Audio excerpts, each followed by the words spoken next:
hold these truths to be self-evident, that all men were created equal and endowed by their Creator with certain inalienable rights. And among these are the rights of life, liberty, and the pursuit of happiness. We should all know where those words come from. And hopefully, those words have inspired all of us in this room at some point or another. But you know, not just the words are inspiring. But in my case, I am particularly inspired by two men who were true believers in those words. While some people may argue that the man who wrote it may or may not have truly believed it or understood them, there was no doubt about these two men who are an inspiration to me and hopefully will be an inspiration to you. These two men happened to be brothers. The name of one was Timothy, and the name of the other one was White. These two brothers believed in these concepts well before Thomas Jefferson ever wrote that famous line. In fact, in the 1760s, they were both expelled from their church for supporting the ideas that led to Thomas Jefferson writing those words. Some of their acts that they did that proved that they were true believers have had great impact on us. And most people don't even know who these two men were. Timothy and White. Timothy went broke, actually twice. He finally landed a job he could keep as a quartermaster and clerk for the Continental Congress. And on July 4th, 1776, it was his job to read the newly ratified statement on the steps of Liberty Hall. He stepped out there and he read the entire Declaration of Independence for the first time for public hearing. But Timothy didn't stop there.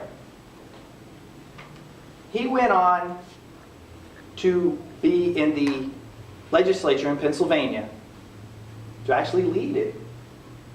And his government passed a law ending slavery in Pennsylvania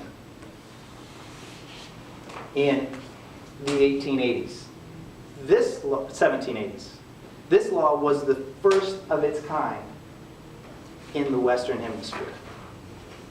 That's a true believer, believing that all men were created equal and endowed with the right of freedom.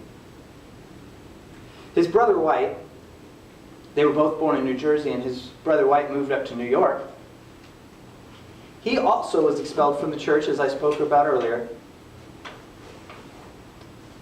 But he was also very influential. He started the movement that led to the end of the slave trade in New York. He also helped found the first school for freed slaves in America. He started that in 1882. Both of these men did a lot to try and move the movement forward for what they truly believe, in their belief that all men were created equal. And what was their thanks? Timothy went broke a couple of times. Both of them were expelled from their church. Nobody's ever heard of either one of them, and those who've heard of Timothy didn't know White existed. But they didn't do it for the fame. They didn't have to be the headliners, the Thomas Jeffersons, the people that everyone would remember, because they were truly believing in what they were doing and what they were saying and where they were trying to go with their movement. And in many ways, their actions have had as big or bigger influence on us today than the others, the names that we can all name. Their movement began when they truly believed these words. And it has influenced the country and their family to this day. See, I haven't told you what Timothy and White's last name was. But their last name was Matlack. If that sounds familiar, it's because it's my last name. Their belief in equality has led to where we are now, where I can enjoy the fruits of their labor, where we all can. And our family has moved past that to something that wouldn't have been accepted in their day, even with their movements towards equality. See, my brother's wife is half Japanese, and my wife is African. A family with diversity like that wouldn't have been possible, or at least wouldn't have been accepted in the 1700s. But due to their belief and their pressing for their beliefs, it is now possible, it's now acceptable in our day and age.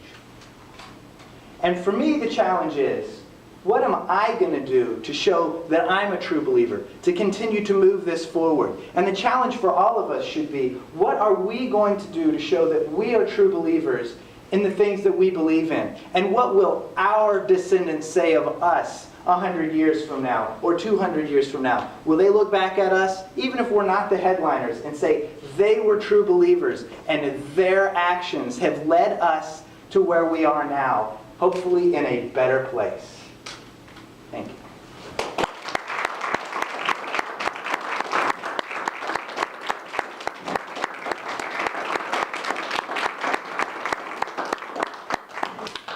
Timer's going bit.